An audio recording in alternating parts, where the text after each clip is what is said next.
Machine by H.G. Wells. Chapter 7.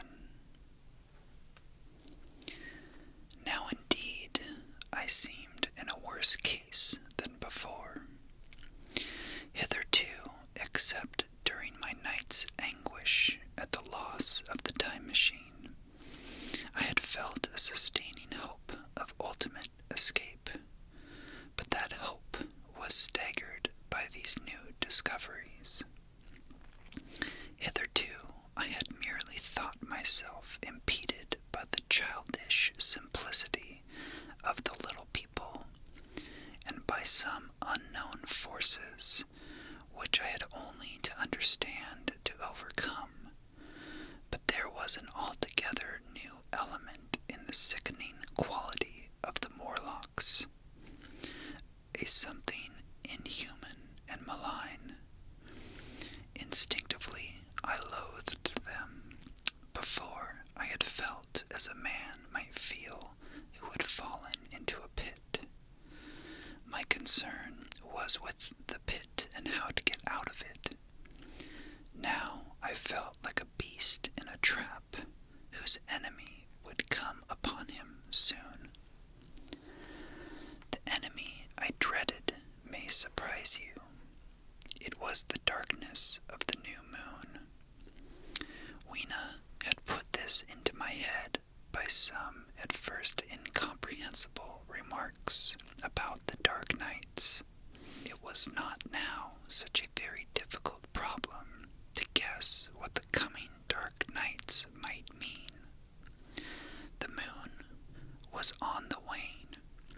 Each night there was a longer interval of darkness, and I now understood, to some slight degree at least, the reason of the fear of the little upper-world people for the dark.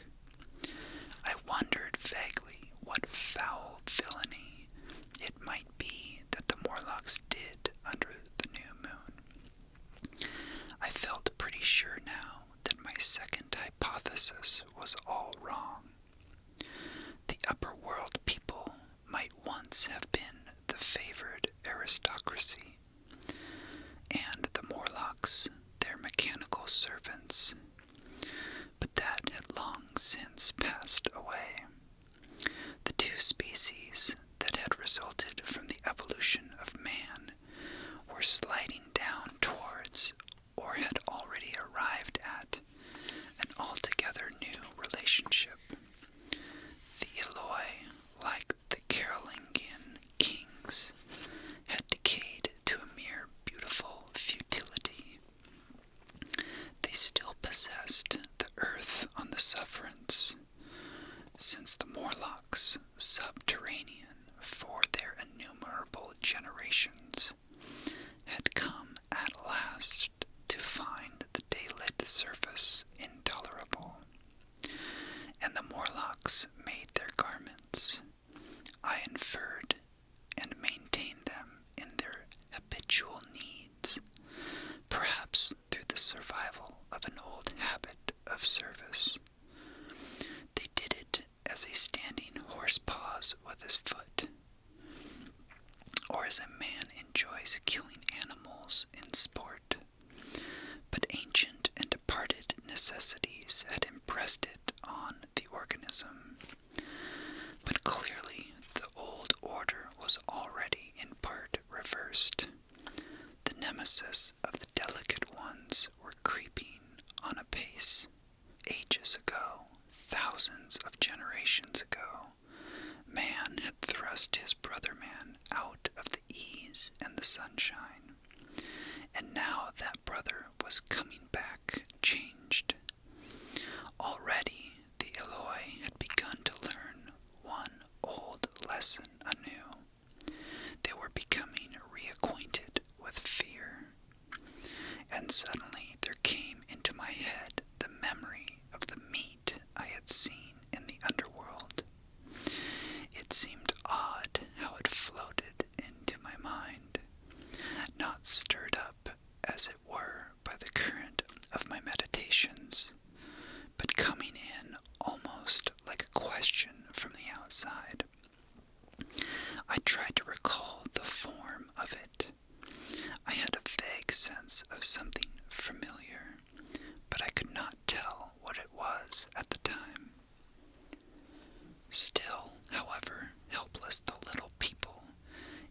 presence of their mysterious fear, I was differently constituted.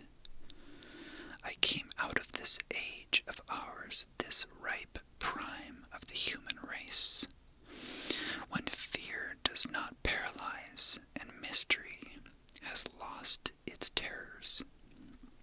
And I, at least, would defend myself. Without further delay, I determined to make myself arms and a fastness where I might sleep. I felt I could never sleep again until my bed was secure from them. I shuddered with horror to think how they must have already examined me. I wandered during the afternoon along the valley of the Thames, but found nothing that commended itself to my mind as inaccessible.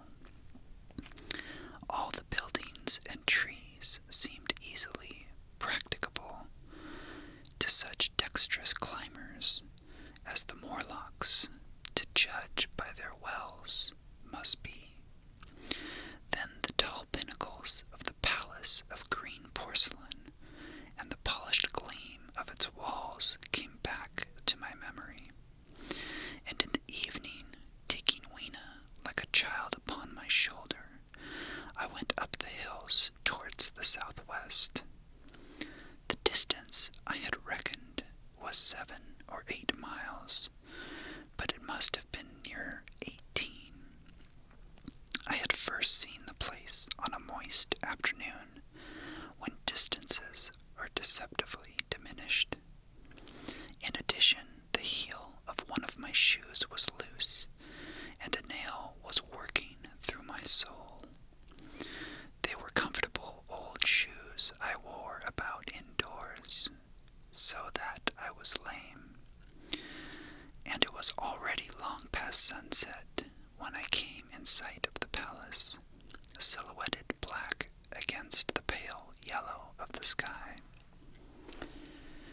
Weena had been hugely delighted when I began to carry her, but after a while she desired me to let her down, and ran along by the side of me, occasionally darting off on either hand to pick flowers to stick in my pockets. My pockets had always puzzled Weena, but at the last she had concluded that they were an eccentric kind of vase for floral decoration. At least she utilized them for that purpose, and that reminds me, in changing my jacket I found. The time traveler paused, put his hand into his pocket, and silently placed 2 withered flowers, not unlike very large white mallows, upon the little table. Then he resumed his narrative. As the hush of evening crept over the world, and we proceeded over the hill crest towards Wimbledon, Weena grew tired and wanted to return to the house of Greystone, but I pointed out the distant pinnacles of the palace of the green porcelain to her, and contrived to make her understand that we were seeking a refuge there from her fear. You know that great pause that comes upon things before the dusk. Even the breeze stops in the trees. To me, there is always an air of expectation about the evening stillness. The sky was clear, remote, and empty, save for a few horizontal bars far down in the sunset. Well, that night the expectation took the color of my fears. In that darkling calm, my senses seemed preternaturally sharpened. I fancied I could even feel the hollowness of the ground beneath my feet, could indeed almost see through it the Morlocks on their anthill, going hither and thither, and waiting for the dark. In my excitement, I fancied that they would receive my invasion of their burrows as a declaration of war. And why had they taken my time machine? So we went on in the quiet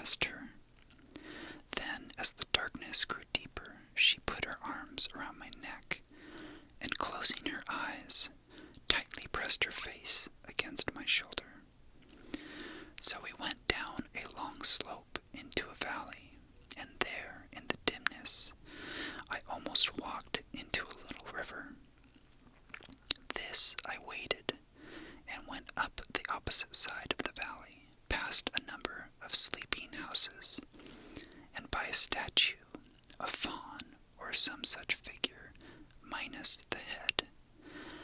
Here, too, were acacias. So far, I had seen nothing of the murlocs. But it was yet early in the night, and the darker hours before the old moon rose were still to come. From the brow of the next hill, I saw a thick wood spreading wide and black before me. I hesitated at this. I could see no end to it, either to the right or the left. Feeling tired, my feet in particular were very sore. I carefully lowered Weena from my shoulder as I halted, and sat down upon the turf. I could no longer see the palace of green porcelain, and I was in doubt of my direction. I looked into the thickness of the wood and thought of what it might hide. Under that dense tangle of branches, one would be out of sight of the stars.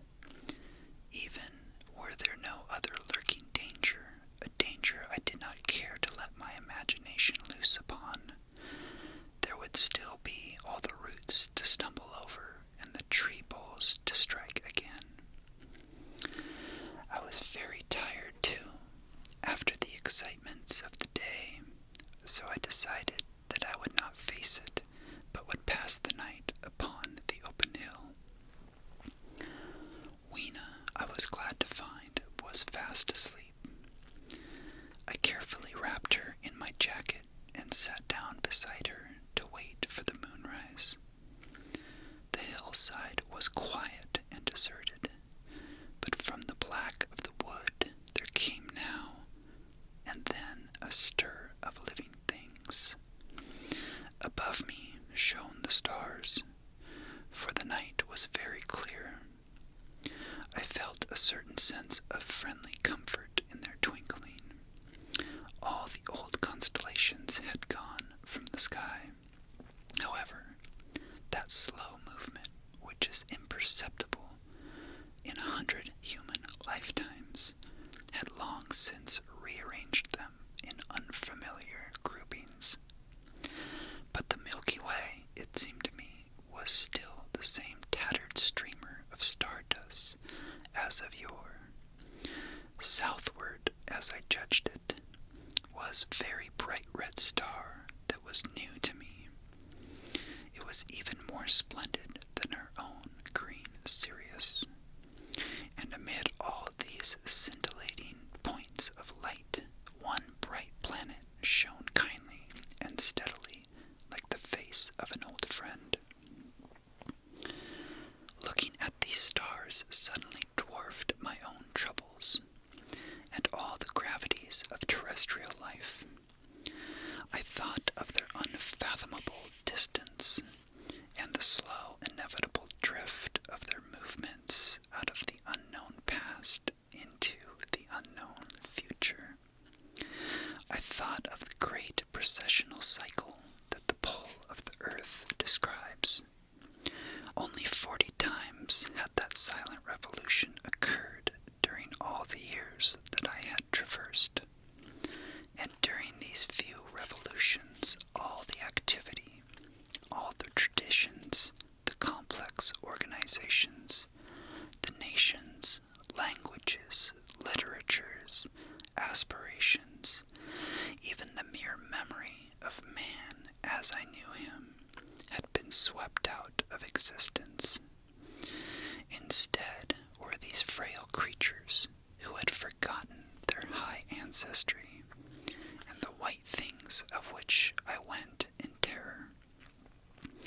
Then I thought of the great fear that was between the two species, and for the first time, with a sudden shiver, came the clear knowledge of what the meat I had seen might be.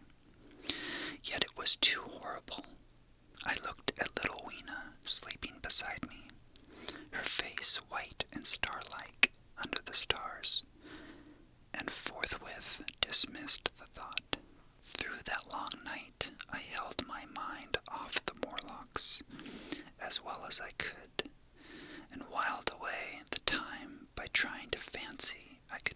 signs of the old constellations in the new confusion. The sky kept very clear, except for a hazy cloud or so. No doubt I dozed at times. Then, as my vigil wore on, came a faintness in the eastward sky, like the reflection of some colorless flame, and the old moon rose, thin and peaked and white, and close behind, and overtaking it, and overflowing it, the dawn came, pale at first, and then growing pink and warm. No Morlocks had approached us. Indeed, I had seen none upon the hill that night, and in the confidence of renewed day, it almost seemed to me that my fear had been unreasonable. I stood up and found my foot with the loose heel swollen at the ankle and painful under the heel. So I sat down again, took off my shoes, and flung them away. I awakened Weena, and we went down into the wood, now green and pleasant instead of black and forbidding. We found some fruit wherewith to break our fast.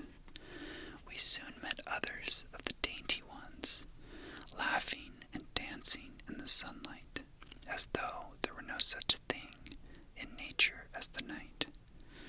And then I thought once more of the meat that I had seen.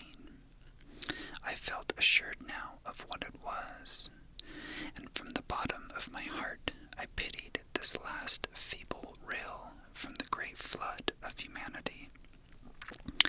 Clearly, at some time in the long ago of human decay, the Morlocks' food had run short. Possibly they had lived on rats and such like vermin.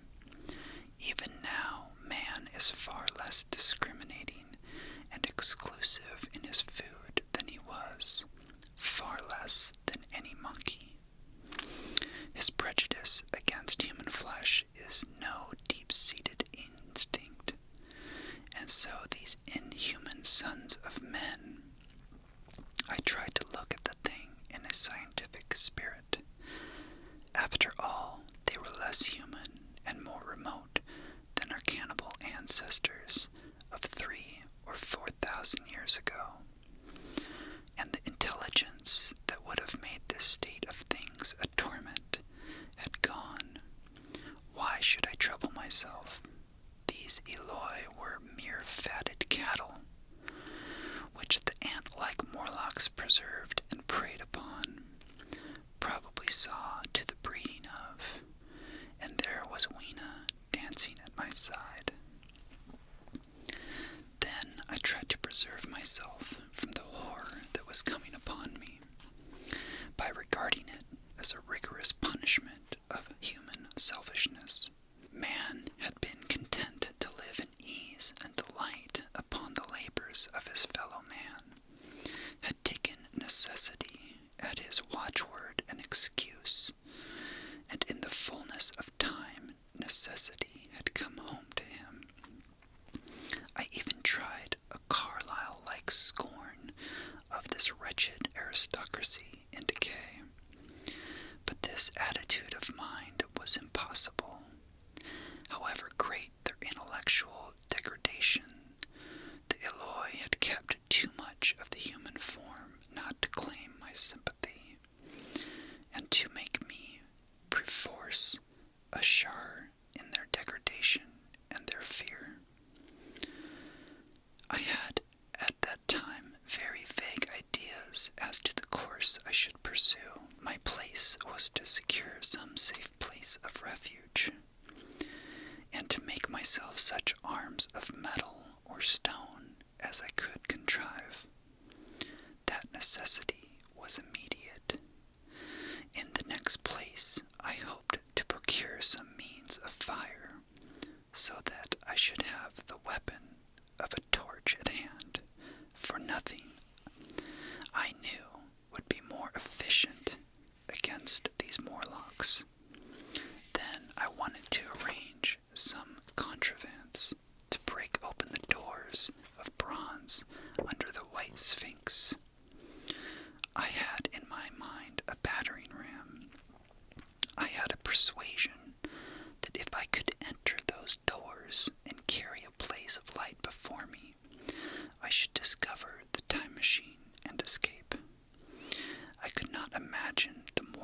schemes were strong enough to move it far away. Weena I had resolved to bring with me to our own time, and turning such schemes over in my mind, I pursued our way towards the building which my fancy had chosen as our dwelling.